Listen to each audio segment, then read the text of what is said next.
जम्मू कश्मीर के खूबसूरत इलाके सोनमर्ग में Loluk Olaav call for peace initiative की भव्य शुरुआत हुई, जिसे national consumer right commission north India द्वारा लॉन्च किया गया। इस अभियान का नेतृत्व कमीशन की north India chairperson Smriti Saba Bhatt ने किया, जिनके साथ मौजूद थे सांसद गुलाम अली खटाना, वरिष्ठ भाजपा नेता डॉक्टर अली मोहम्मद मीर और भाजपा जिला अध्यक्ष गांधरबल GH हसन राठर। कार्यक्रम का उद्देश्य था लोकल टूरिज्म का रिवाइवल, पीस बिल्डिंग और लाइवलीहुड्स को सपोर्ट करना। इन सभी लीडर्स ने ग्राउंड लेवल स्टेक होल्डर्स के साथ बातचीत की और उनकी समस्याओं को साझा किया। वहां मौजूद pony ride association, shopkeepers association, sumo stand association, trekkers association, tour operators और अन्य संगठनों ने अपने इश्यूज साझा किए और प्रैक्टिकल सजेशंस दिए ताकि स्थानीय इकोनॉमी को दोबारा खड़ा किया जा सके। हमारा यह मकसद था सोनामर्ग में विजिट करने का कि पहलगाम साने के बाद यहाँ जो टूरिज्म पे जो फर्क पड़ा है, जो उस पर इम्पैक्ट पड़ा है टूरिज्म, कश्मीर की टूरिज्म, जम्मू कश्मीर की टूरिज्म इंडस्ट्री पे, उसको दोबारा से कैसे रिवाइव किया जाए और जो इसके ऑर्गन्स हैं टूरिज्म के, उनको दोबारा से कैसे एनकरेज किया जाए। और आज हमारी विजिट को हमारे साथ डॉक्टर अली साहब हैं, भारतीय जनता पार्टी के सीनियर लीडर हैं, यहाँ के जिला अध्यक्ष हैं राठर साहब, और जो मेन आज की ऑर्गेनाइजर हैं सबा भट्ट साहिबा, जो कि नेशनल कंज्यूमर राइट्स की नॉर्थ इंडिया की चेयरपर्सन भी हैं और भारतीय जनता पार्टी की सीनियर लीडर भी हैं। हमारे साथ एक मुश्ताक अहमद साहब हैं जो एडवेंचर टूरिज्म के प्रेसिडेंट हैं, और एक फयाज अहमद साहब, वो प्रेसिडेंट स्नो बाइक एसोसिएशन के प्रेसिडेंट हैं। और डिफरेंट ऑर्गन्स के जरिए टूरिज्म को कैसे प्रमोट किया जाए, और कश्मीर जो देश के वज़ीर आज़म ने कश्मीर के नौजवान बच्चों को एक, और यहाँ के किसान को, यहाँ के इंडस्ट्रियलिस्ट को, यहाँ की टूरिज्म को, यहाँ के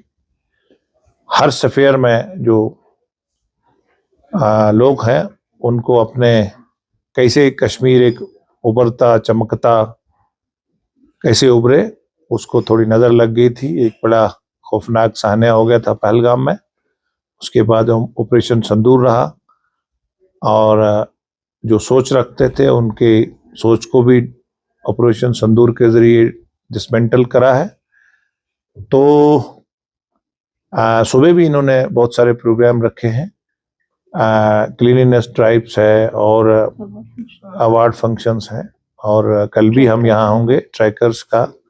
जहाँ स्नो बाइकर्स का, जहाँ अदर ऑर्गन्स होते हैं टूरिज्म में, माइक्रो जो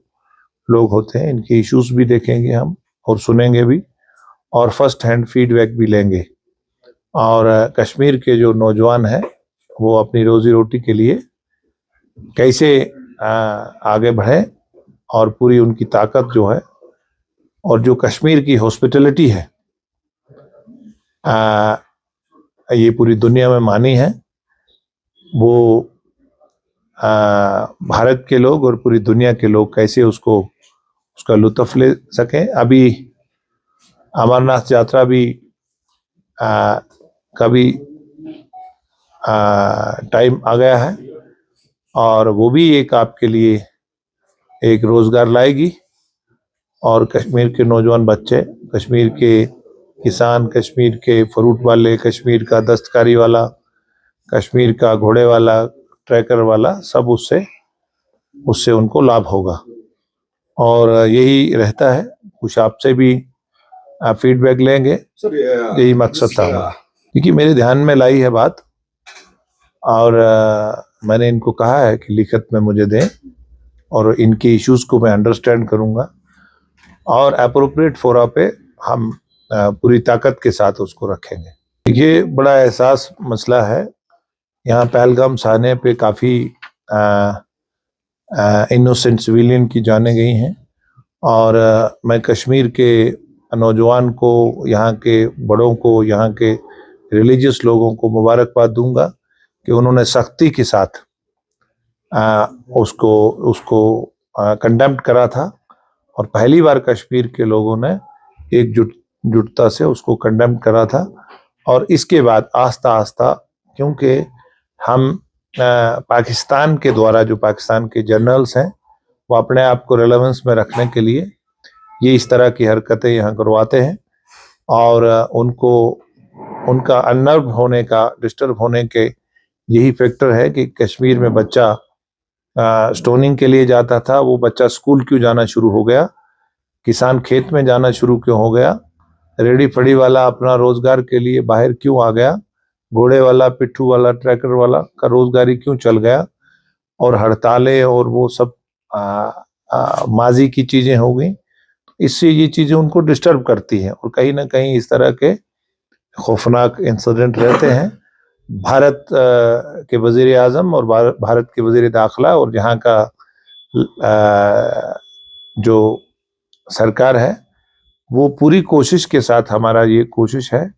हालांकि यहाँ हमारा सरकार नहीं है, जम्मू कश्मीर में नेशनल कॉन्फ्रेंस का सरकार है, लेकिन हम इसीलिए फर्स्ट हैंड इंफॉर्मेशन हमारे, मैं इनको मुबारकबाद दूंगा, अप्रिशिएट करूंगा इनके कि इन्होंने मुझे, मैं अभी फॉरेन से आया हूँ, मैं यूरोप में गया था, तो मैंने इनको कोई इफ एंड बट नहीं कहा। जैसे ही इन्होंने कहा कि आपको वहाँ सोनामर्ग, पहलगाम में भी मुझे अभी जाना है, वहाँ कई शख्सियात ने विजिट करा है, मैं भी जाऊँगा वहाँ। और अभी मैं 22, 23, 24, 25 कश्मीर में हूँ और यहाँ के हालात का अंदाज़ा भी रख लेंगे और फर्स्ट हैंड फीडबैक भी लेंगे और अप्रोप्रिएट फोरा पे उसको फोर्सफुल तरीके से रखेंगे भी। तो सर, टूरिज्म को रिवाइव करने के लिए सेंट्रल गवर्नमेंट की तरफ से क्या इकदाम उठाए जा रहे हैं? सेंट्रल गवर्नमेंट का, क्योंकि यहाँ एक इलेक्टेड सरकार है, टूरिज्म उसके पास है और यहाँ तक हमारा जो रोल है भारत सरकार का, वो जम्मू कश्मीर के लोगों को हमेशा प्रायोरिटी से देखते हैं। आपने आयुष में देखा होगा कि 5 लाख का जो कार्ड है वो सिर्फ जम्मू कश्मीर में ही है और देश में किसी और स्टेट में नहीं है। और मुखालफत करने वाले बहुत तरह की करते रहते हैं, लेकिन कश्मीर के लोगों को देश के वजीर आजम, देश के वजीर दाखिला और यहाँ का लेफ्टिनेंट गवर्नर का जो भी है, और यहाँ की आपकी वैसे पॉपुलर सरकार है, तो वो तो आप उनसे ही पूछिए। लेकिन हमारा पूरा फोकस है कि हम आपके स्टार्टअप, स्टैंड अप के जो आपने प्रोग्राम शुरू करे, बच्चों ने, कश्मीर के बच्चे बहुत टैलेंटेड हैं, तो कई बार मन की बात में भी प्रधानमंत्री जी ने उनका जिक्र भी किया है। हम आपके साथ हैं, हम अमन के साथ हैं, हम आपकी खुशहाली के साथ हैं और किसी भी हालत में हम खून और ये बात जो है, ये जैसे खून और पानी, हम पाकिस्तान को 80% अपना पानी देते हैं और हमें अपने यहाँ पानी की कमी है, पीने के पानी की। आपके लिए हमें जरखे उसके एग्रीकल्चर पर्पसेस के लिए कमी है। हमें आज बहुत सारी चीज़ें चेंज हो गई हैं, लेकिन टेक्नोलॉजी चेंज हो गई है, डिसिल्टिंग करनी है, लेकिन पाकिस्तान कहीं बात पे आता नहीं है। तो इसलिए खून और पानी दोनों इकट्ठे नहीं चल सकते।